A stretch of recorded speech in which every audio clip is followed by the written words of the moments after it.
আসসালামু আলাইকুম। বাংলা সংবাদে আপনাদের সবাইকে স্বাগত জানাচ্ছি। আমি ফিরোজ তোহা। শুরুতেই বিআরবি কেবলস সংবাদ শিরোনাম। বাংলাদেশের সর্বশেষ গুরুত্বপূর্ণ আপডেট সংবাদে আপনাকে স্বাগত। শুরুতেই সংবাদ শিরোনাম, পরে বিস্তারিত। প্রথমেই জানাবো, নিষিদ্ধ ছাত্রলীগের ঝটিকা মিছিল থেকে ককটেল বিস্ফোরণ, গ্রেপ্তার এক। রাজধানীর শাহবাগ ও কাঁটাবন মোড় মধ্যবর্তী এলাকায় আজ ঝটিকা মিছিল করেছে নিষিদ্ধ সংগঠন ছাত্রলীগ। এই ঘটনায় একজনকে গ্রেপ্তার করেছে শাহবাগ থানা পুলিশ। মিছিল চলাকালে শাহবাগ সড়ক সংলগ্ন বঙ্গবন্ধু হলের পকেট গেটের সামনে একটি ককটেল বিস্ফোরণের ঘটনা ঘটে। এতে স্থানীয় বাসিন্দা ও শিক্ষার্থীদের মধ্যে আতঙ্ক ছড়িয়ে পড়ে। জানাবো, মার্কিন দূতাবাসে ইরানের ব্যাপক ক্ষেপণাস্ত্র হামলা। ইসরায়েলকে লক্ষ্য করে আজ আবারও ব্যাপক ক্ষেপণাস্ত্র হামলা চালিয়েছে ইরান। এই হামলায় ইরানের রাজধানী তেল আবিব এবং বন্দরনগরী হাইফার অন্তত ৫ জন নিহত এবং অনেকেই আহত হয়েছে। হামলায় ঘরবাড়িতে অগ্নিকাণ্ড ও বিদ্যুৎ কেন্দ্রের ব্যাপক ক্ষয়ক্ষতি হয়েছে। মার্কিন দূতাবাসকেও ঘুরিয়ে দিয়েছে ইরান। এরপর জানাবো, মুসাদের হয়ে গুপ্তচরবৃত্তির অভিযোগে মৃত্যুদণ্ড কার্যকর করল ইরান। ইসরায়েলি গোয়েন্দা সংস্থা মুসাদের হয়ে কাজ করার অভিযোগে ইরান ইসমাইল ফিকরি নামে এক মুসলিম যুবকের মৃত্যুদণ্ড কার্যকর করা হয়েছে আজ সুপ্রিম কোর্টে। তার বিরুদ্ধে আনীত অভিযোগ প্রমাণ হওয়ার পর ইরান এই সিদ্ধান্ত নিয়েছে।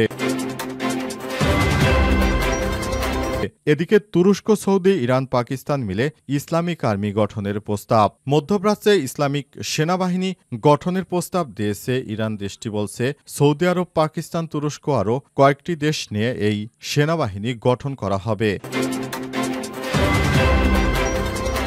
জানাবো, ইসরায়েলকে যে হুঁশিয়ারি দিল পাকিস্তান। ইসরায়েল যদি ইরানের উপর পরমাণু বোমা ফেলে তাহলে পাকিস্তান ইসরায়েলের উপর পরমাণু হামলা চালাবে বলে জানিয়েছে ইরানের এক শীর্ষ সেনা কর্মকর্তা।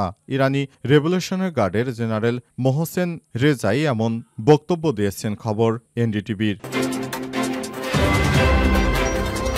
নিষিদ্ধ ছাত্রলীগের ঝটিকা মিছিল থেকে ককটেল বিস্ফোরণ, গ্রেপ্তার এক। রাজধানীর শাহবাগ ও কাঁটাবন মোড় মধ্যবর্তী এলাকায় আজ ঝটিকা মিছিল করেছে নিষিদ্ধ সংগঠন ছাত্রলীগ। এই ঘটনায় একজনকে গ্রেপ্তার করেছে শাহবাগ থানা পুলিশ। মিছিল চলাকালে শাহবাগ সড়ক সংলগ্ন বঙ্গবন্ধু হলের পকেট গেটের সামনে একটি ককটেল বিস্ফোরণের ঘটনা ঘটে। এতে স্থানীয় বাসিন্দা ও শিক্ষার্থীদের মধ্যে আতঙ্ক ছড়িয়ে পড়ে। এ বিষয়ে ঢাকা বিশ্ববিদ্যালয় শেখ মুজিবুর রহমান হলের শিক্ষার্থী বিলাত শেখ জানান, ভোরে নিষিদ্ধ ছাত্রলীগের নেতাকর্মীরা মাঠে নেমে আসে। তারা তখন এলাকায় বিভিন্ন মিছিল দিতে থাকে। তাদের একটাই উদ্দেশ্য, সেটি হচ্ছে আওয়ামী লীগকে আবার পুনরায় বাংলাদেশে আসার সুযোগ করে দিতে হবে। এজন্য তারা আতঙ্ক সৃষ্টি করার জন্য ঢাকায় নতুন করে ছাত্রলীগের নেতাকর্মীদেরকে নিয়ে মিছিল করেছে। এই মিছিল থেকে ককটেল বিস্ফোরণের পাশাপাশি বিভিন্ন অপকর্ম করা হয়েছে, যাতে করে সেখানে আতঙ্ক তৈরি হয় এবং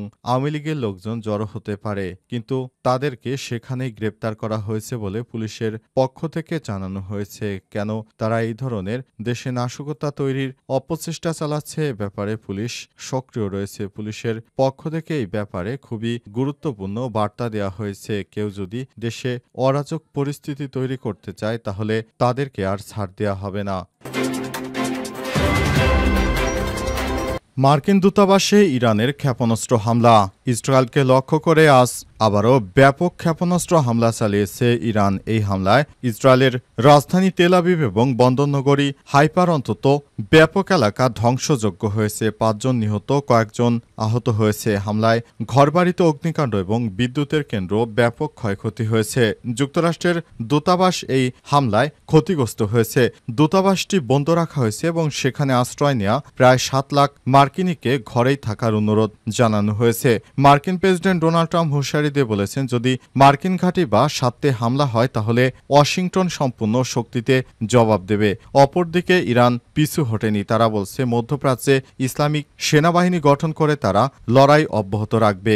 ইরানে আরেক নেতা মোহসেন রেজাই বলেছেন, সৌদি আরব, পাকিস্তান ও তুরস্কের সঙ্গে নিয়ে তারা এই সেনাবাহিনী গঠন করবে। এদিকে ইসরায়েলি হামলায় ২২৪ জন নিহত এবং 1,500-এর বেশি মানুষ আহত হয়েছে বলেছে ইরান। বিশেষজ্ঞরা বলছেন এই সংঘাত আরও বিস্তার লাভ করার আশঙ্কা তৈরি হয়েছে। দখলদার ইসরায়েলি বাহিনীকে কোনোভাবেই ছাড় দেবে না ইরান, তাই সরাসরি এখনও ইরানে ব্যাপক হামলা চালিয়ে যাচ্ছে ইসরায়েলি বাহিনী। ইসরায়েলের এই হামলায় দখলদার ইসরায়েলি বাহিনী পিছু হটতে বাধ্য হচ্ছে। দখলদার ইসরায়েলি বাহিনীকে এখন আর কোনো ছাড় নয়, সরাসরি জানিয়েছে ইরান। মোসাদের গুপ্তচরের মৃত্যুদণ্ড কার্যকর করল ইরান।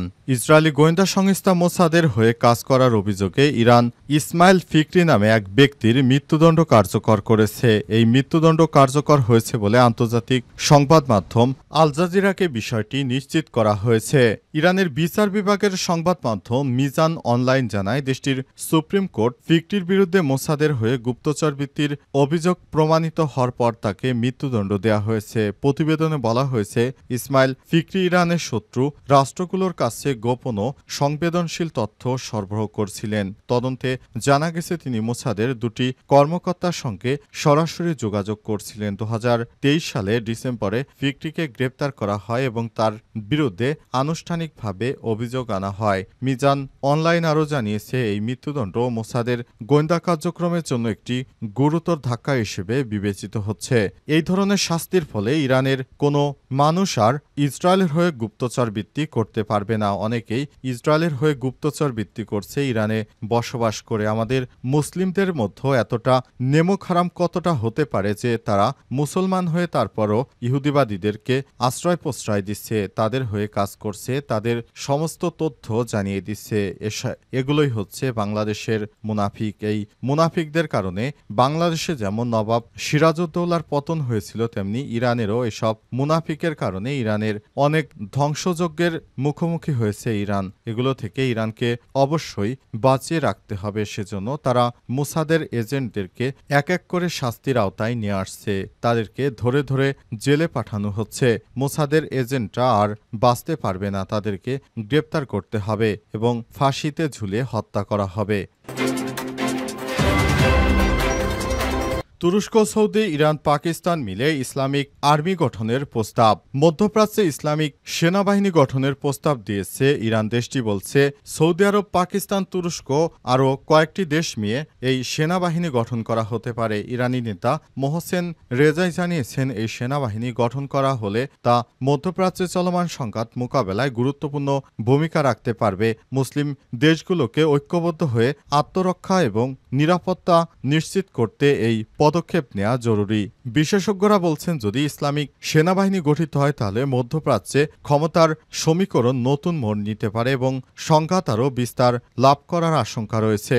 এদিকে ইসরায়েলকে লক্ষ্য করে আজ আবারও ব্যাপক হারে ক্ষেপণাস্ত্র হামলা চালাচ্ছে ইরান। এই হামলায় ইসরায়েলের রাজধানী তেল আবিব ও বন্দরনগরী হাইফায় অন্তত 5 জন নিহত ও আহত হয়েছে এবং সেখানে আশ্রয় নেওয়া প্রায় 7 লাখ মার্কিনীকে ঘরেই থাকার অনুরোধ জানানো হয়েছে। মার্কিন প্রেসিডেন্ট ডোনাল্ড ট্রাম্প হুঁশিয়ারি দিয়ে বলেছেন, যদি মার্কিন ঘাঁটি বা সাথে হামলা করা হয় তাহলে ওয়াশিংটন সম্পূর্ণ শক্তিতে ইরানে হামলা চালাতে শুরু করবে। ইরান যদি এখনও চুপচাপ বসে থাকে তাহলে এটি কোনোভাবেই মেনে নেওয়া যাবে না যে ইরানকে আমরা কিছুই করতে পারবো না, কিন্তু ইরানকে আমরা শায়েস্তা করব। এজন্য ইরানের বিরুদ্ধে ব্যাপক হুঙ্কার দিচ্ছে মার্কিন যুক্তরাষ্ট্র।